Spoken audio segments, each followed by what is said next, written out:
Scapula, scapula away from the lung field, ठीक है। Ribs posteriorly जो पीएपयू होगा उसमें पोस्टीरियर वाली ज़्यादा बेटर विजिबल होंगी और थोड़ा ओब्लीक होंगी, और जो एपीयू में अपर एंड कार्डियोमेगाली मिलेगी, ठीक है। अब उसके बाद अगली चीज़ बोलो कि रोटेशन है या नहीं। रोटेशन कैसे देखते हैं, ये क्लैविकल्स के हेड है ना, ठीक है, ये सेंटर से दोनों को मेजर करते हैं, इसका सेंटर ले लिया बिल्कुल, ये दोनों का इक्वल डिस्टेंस है तो नो रोटेशन, ठीक है।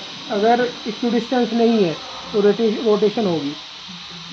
जैसे इसमें एक दो में रोटेशन है, मैं दिखा दूँगा अभी। जैसे इधर वाले इसका लेफ्ट वाला इधर है, ठीक है, ठीक है, इधर वाले का देखो लेफ्ट वाला, ठीक है, रोटेशन है, ठीक है। तो इसके बाद एक्सपोजर पे कमेंट करोगे कि एक्सपोजर क्या है, एडिक्वेट एक्सपोजर है, अंडर एक्सपोज है, ओवर एक्सपोज है, वो कैसे डिसाइड करते हैं।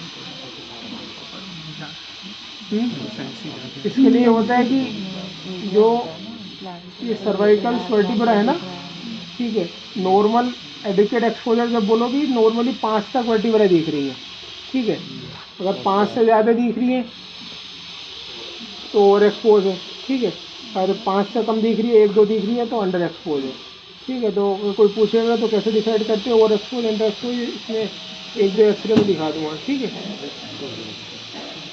फिर उसके बाद ट्रैकिया पे कमेंट करोगे, ठीक है, कि सेंट्रल है या डेविएटेड है। उसके बाद कमेंट करोगे बोनी केज एंड सॉफ्ट टिश्यूज़ पे, ठीक है, कि रिब जो है वो कैसी है, सॉफ्ट टिश्यू अगर एम्फाइमा है, एम्फाइसिमा है, सर्जिकल एम्फाइसिमा, उस पर कमेंट कर सकते हो। तो उसके बाद अगली चीज़ आएगी मीडियस्टिनम पे कमेंट करोगे, ठीक है। उसके बाद एंगल्स पे कमेंट करोगे, कार्डियोफ्रेनिक, ठीक है, कोस्टोफ्रेनिक एंगल्स, डायफ्राम पे कमेंट करोगे। फिर उसके बाद पैरेन्काइमा पे कमेंट करोगे, ठीक है। तो जैसे ये एक्सरे कैसे बताओगे इसको, जैसे प्लेन स्काईग्राम, ठीक है, चेस्ट पीएवयू, कितना एडिक्वेट एक्सपोजर, ठीक है। तो इसके बाद की नो विथ नो रोटेशन, ठीक है, pony case seems to be normal, ठीक है। उसके बाद नीचे आओगे ट्रैकियस में सेंट्रल में है, ठीक है, ट्रैकियस सेंट्रल बताओगे। फिर उसके बाद नीचे आओगे तो यहाँ पे सिलोटे साइंस मिल रहा है, यहाँ पे कोस्टोफ्रेनिक एंगल इज ओब्लिटरेटेड। इसके बाद लेफ्ट साइडेड होमोजेनस ओबेसिटी, ठीक है, विथ ए कर्विलीनियर अपर बॉर्डर, ठीक है। मोस्ट प्रोबेबली दिस इज क्या हो सकता है, पिलरी फ्यूजन हो सकता है, ठीक है। अगर ये तो इसको एक्सप्लेन करना हो गया, अगर जैसे अगर कंसोलिडेशन हुआ तो उसको कैसे एक्सप्लेन करोगे, या फिर हाइड्रोनोमोथोरैक्स में कैसी मिलेगी ओपेसिटी, उसमें हॉरिजॉन्टल मिलेगी ना, ठीक है। इसके अलावा ये हो सकता है, ये क्या है बताओ, तो इसको एक्सप्लेन करो, बताओ। अपर लोब में शुरुआत से बताओ ना सारा एक एक वर्ड, एक साइड तो बता दो, बताओ। अपर लोब में कंसल्टेशन। अरे नहीं, ऐसे थोड़ा ना बताएगा, शुरुआत से दिस बताओ। Is this is well illuminated skygram of chest x-ray showing PA view। हाँ, फिर इसके बाद ट्रैकिया इज एक्सपोजर बता दिया, नॉर्मल फिर रोटेशन पोजीशन, नो बता दिया। रोटेशन हो गया। ट्रैकिया नॉर्मल पोजीशन, सो कोस्टोफ्रेनिक एंगल कोस्टो ये सब नॉर्मल हो गया सर। फिर क्या आगे इसमें क्या दिख रहा है, प्रॉपर एक्सपोजर हो गया सर। अपर लोब कंसोलिडेशन, इसमें तो left sided apical lobe fibrosis है और राइट साइडेड हाइपरलुसेंसी है, इधर ये पूरा न्यूमोथोरैक्स है इसका। तो इसमें बताना है कि ये भी रखा जाता है काफ़ी कॉमन है, ठीक है।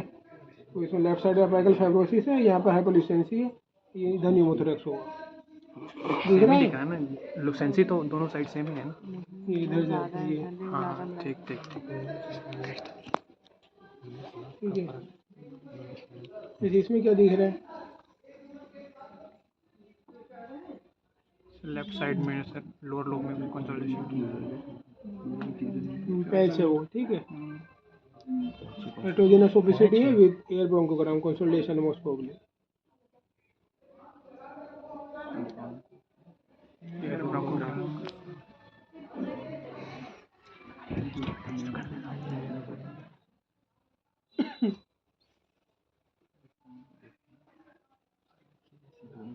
इसमें तो तो ट्रैकिया भी शिफ्ट हो गई है, ठीक है।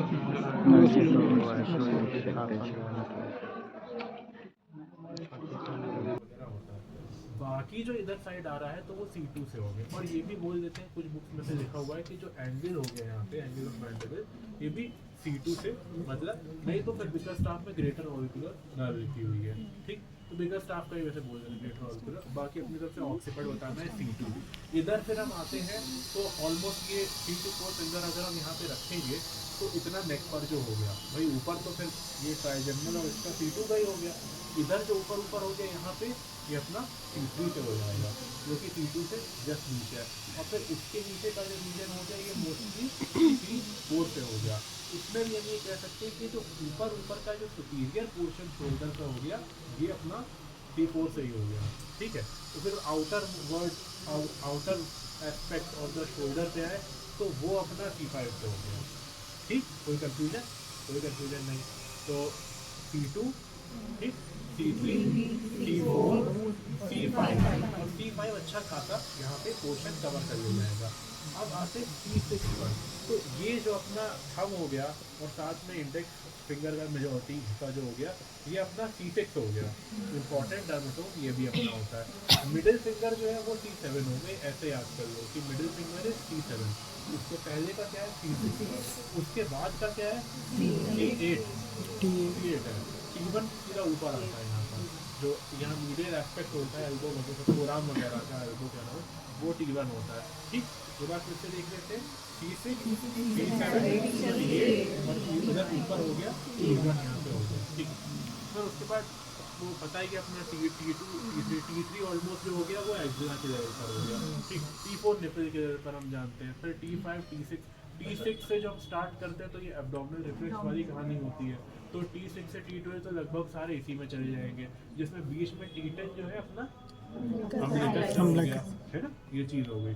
ऊपर का भी हमने मोटा मोटा डिस्कस कर लिए इंपॉर्टेंट डर्मेटोम। इंग्वाइनल कैनाल के लेवल पर मोटा मोटा हम L1 बोल सकते हैं, इसको ध्यान में रखना है, ठीक। L1 हो गया। जो थाई होती है उसमें L2 एंड L3 होगा। सबसे इम्पोर्टेंटली जो कुछ फिर भी डिमार्केट करता है, नी के लेवल पे पूछा जाएगा तो L3 बताना है मेन, ठीक। L3 मेन बताना है, थोड़ा L4 भी होता है बट मेन L3 होता है, विच मीन्स कि इंग्वाइनल कैनाल के अराउंड L1 था, नी के अराउंड L3 है, बीच में L2 है अपना, ठीक। ये चीज़ हो गई। लेग जो होता है उसमें एंटीरियरली जैसे हम खास तौर से बात कर रहे हैं तो वो L4 और L5 हो गए, ठीक।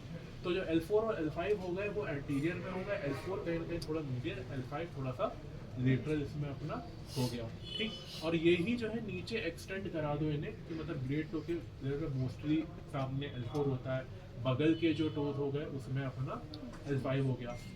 जो सबसे मतलब स्मॉलेस्ट टो होता है जो लेटरल मोस्ट है वो अपना S1 है, ये ध्यान में रखना है, ठीक। और जो प्लांटर एस्पेक्ट है उसमें भी मेनली अपना S1 होता है। जो पोस्टीरियर जो लेग का एस्पेक्ट हो गया उसमें मेनली जो होता है अपना S1 होता है। अब ऊपर आओ, पोस्टीरियरली ऊपर आओ, ठीक। तो ये हमने जैसे आगे किया, अब हम पोस्टीरियरली ऊपर जा रहे हैं तो भाई प्रोग्रेस हो रहा है ना। अब हम पोस्टीरियरली लेग से ऊपर बढ़ रहे हैं, थाई वाई की तरफ बढ़ रहे हैं, उसमें S2 S3 हो जाएगा, ये ध्यान रखना है।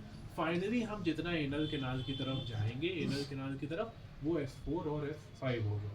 इसी के साथ एक चीज़ जो बीच में मिस हो गई थी कि एनल रिफ्लेक्स जो अपना होता है कि एनस के आसपास की स्किन को थोड़ा आपने वो किया, मतलब जो भी इरिटेट किया, इलिसिट किया, स्टिमुलेट किया, तो उससे एनल कॉन्ट्रैक्शन होता है। उसकी भी रूट वैल्यू जो है वो S4 S5 की होती है और वो कहीं ना कहीं सुपरफिशियल रिफ्लेक्स का पार्ट है।